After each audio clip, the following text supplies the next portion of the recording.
World Congress Colombia 2022. Seguimos con nuestro programa. Vamos para México. El doctor Jesús Abraham Simón Campos. El doctor Jesús Abraham Simón Campos, por favor, un aplauso para el doctor.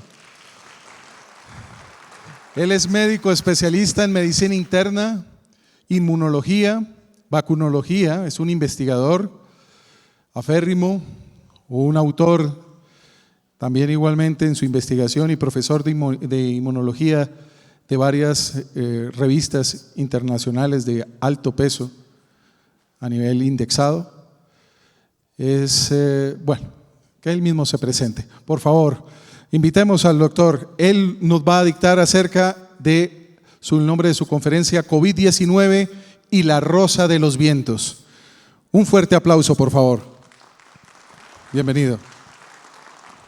Gracias.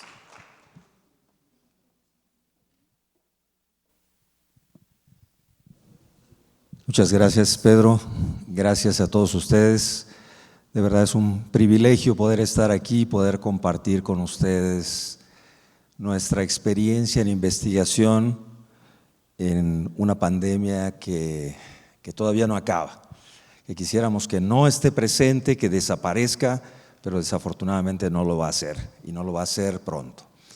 Pero bueno, cuando el COVID-19 comenzó, perdón, aquí les presento mis conflictos de interés.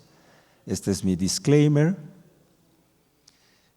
Todos tenían la esperanza de que esto se iba a resolver solo y que iba a ocurrir algo que se llama inmunidad de rebaño. Es decir, si nos infectamos la mayor parte de la población, los demás van a estar protegidos. Una de las más grandes mentiras que escuchamos al inicio de la pandemia y que hoy lo sabemos. No hay ser humano que no se haya infectado o que se vaya a infectar en los siguientes meses o años. Todos tarde o temprano vamos a estar infectados. Y entendimos que esta enfermedad, al igual que Plinio el Viejo, un romano, cartógrafo, geógrafo, que inició los estudios del Mediterráneo y que fue el creador de la rosa de los vientos, había que mirar desde todas las perspectivas, porque todos empezamos de cero y lo que sabíamos de COVID-19 era prácticamente nada. Así que pensamos en esto y en un abordaje global de este problema, pero en un centro de investigación en donde cuento con 10 extraordinarios colaboradores apenas, pues sería muy difícil cubrir todos estos objetivos, ¿no? Es así como la primera experiencia que tuvimos en la investigación en COVID fue el trabajo en equipo. Y no importara quién se sumara. Se sumaron universidades, hospitales, el mismo gobierno, industria farmacéutica, en fin, echamos mano de todo lo que teníamos porque no había otra manera de resolver este problema más que como equipo. Y fue la primera clave de lo que hicimos. Nuestros primeros trabajos se enfocaron al desarrollo de vacunas. Nosotros tuvimos la posibilidad de trabajar con Pfizer, BioNTech, CanSino y AstraZeneca, y sabemos que hoy en día hay al menos 12 diferentes vacunas autorizadas por la OMS y cómo han cambiado el curso de la pandemia. Tan es así que hoy podemos estar reunidos de nuevo gracias a la vacunación y lo que esto ha implicado en los últimos meses. Sin embargo, no todos somos tan afortunados, porque hay un grupo de gente que a pesar de la vacunación, debido a la vulnerabilidad de su sistema inmunológico, no responde bien a la vacunación. Aquí les muestro algunos ejemplos, los más representativos, aunque esto se queda corto. Cada uno de estos puntos representa diferentes estudios y vemos cómo los trasplantados, los pacientes con cáncer, especialmente hematológico o en quimioterapia, cuando se comparan con controles sanos, no tienen la misma respuesta a la vacunación, independientemente del número de dosis que le demos, incluyendo 5. Así que en ellos había que seguir trabajando y desarrollar diferentes opciones. La razón esencial que la respuesta a la vacunación en inmunocomprometidos no solamente está deteriorada en cantidad, sino en calidad, porque pueden ser detectables estos anticuerpos, pero no tener capacidad neutralizante y por si fuera poco, su duración es mucho menor que en la población sana. Y el punto esencial es que si bien el 85% de la población, aún antes de la vacunación, podía resolver el COVID sin ninguna intervención, identificamos claramente cuáles eran los sujetos de riesgo. Los sujetos con inmunosenescencia, que se habló el día de hoy, cómo el sistema inmunológico se va deteriorando a través de los años, los sujetos con cáncer, diferentes neoplasias, inmunosupresión, aunque la presencia de múltiples comorbilidades también puede poner en riesgo a estos sujetos.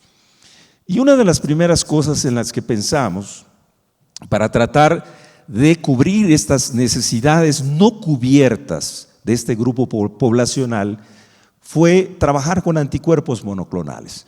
Los principios de los anticuerpos monoclonales fueron puestos a disposición desde 1974-75 por el doctor George F. Kohler y un argentino, premio Nobel de Medicina, que es el doctor César Milstein, que es un ícono latinoamericano.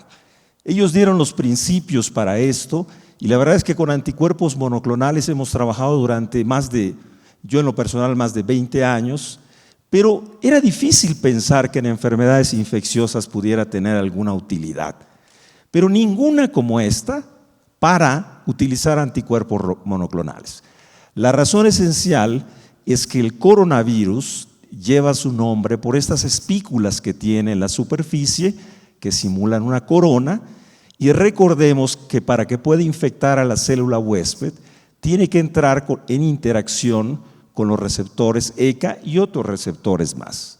De tal manera que si nosotros pudiéramos desarrollar anticuerpos específicos para la proteína S, podríamos bloquear esta interacción y en consecuencia evitar la infección de la célula huésped.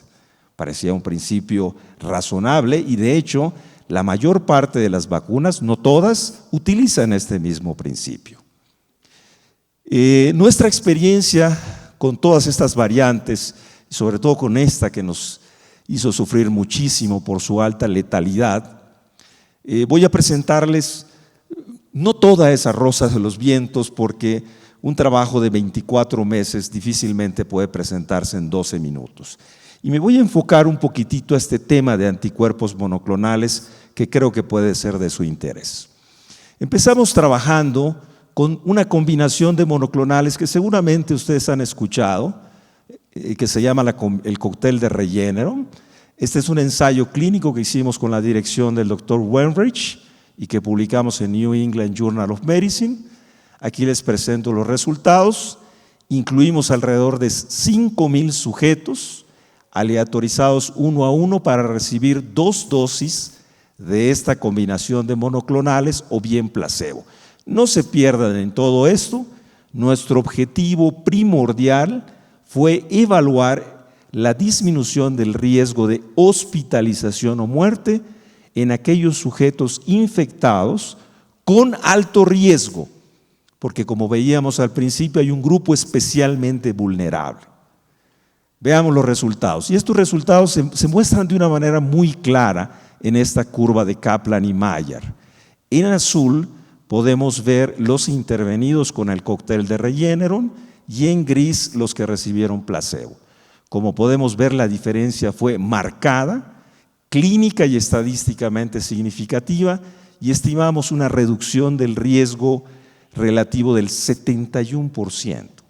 Y tuvimos muchísimo éxito con el uso de estos anticuerpos monoclonales hasta la variante Delta. Sin embargo, surgió esta señorita, la variante Omicron, Y la variante Omicron tiene múltiples mutaciones que no solamente han hecho que las vacunas disminuyan su eficacia, sino que además la mayor parte de los casi 150 monoclonales que se habían desarrollado habían perdido su eficacia. Afortunadamente, hay un grupo de anticuerpos monoclonales que yo les llamo resilientes, que a pesar del desarrollo de múltiples variantes, son capaces de neutralizar al virus. Esta gráfica es muy simple de interpretar.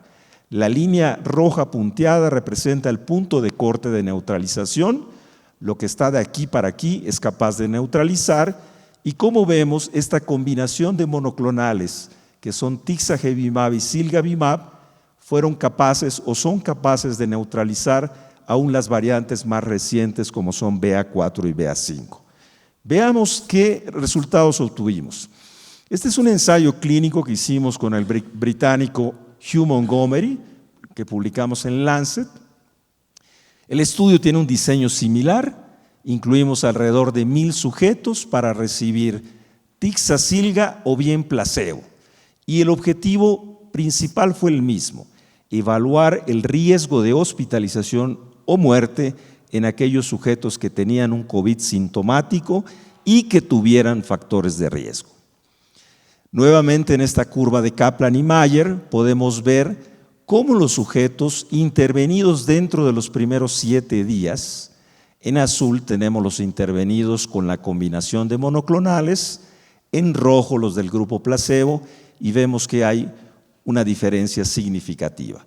Si nosotros hacemos un subanálisis y vemos la intervención dentro de los primeros 5 días, la reducción es del 67%, y si los intervenimos dentro de los primeros 3 días, estamos hablando de una reducción del 88%, y con un perfil de seguridad muy bueno, porque los anticuerpos son algo que nosotros tenemos de manera natural.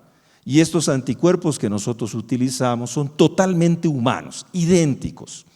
Y el riesgo más importante del uso de monoclonales es la alergenicidad. Pero al ser estos anticuerpos completamente humanos, en más de 10,000 sujetos que hemos intervenido en ensayos clínicos, hemos tenido una reacción adversa, una anafilaxia que se controló rápidamente. ¿Qué lecciones hemos aprendido ya para terminar? El costo de la pandemia ha sido brutal. Ha estado lleno de dolor y muerte. Hemos perdido padres, hijos, hermanos, amigos, colegas. Creo que no hay espacio para protagonismos. Todos tenemos que apoyar. El trabajo en equipo es fundamental. Los vínculos entre instituciones públicas, privadas o lo que sea es indispensable en estas condiciones. Hay que tener un plan global como la Rosa de los Vientos. Yo me siento muy orgulloso de los investigadores latinoamericanos que han sido protagonistas no solo en el desarrollo de vacunas, sino de tratamientos.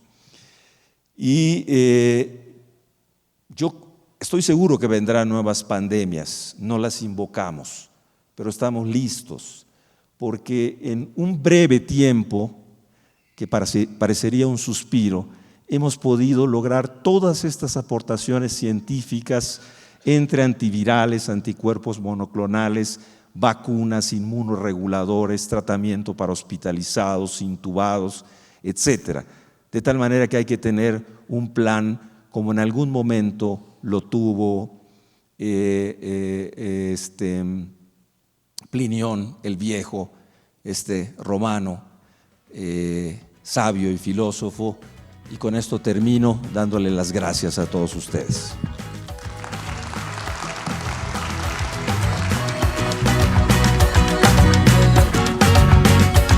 CISDED,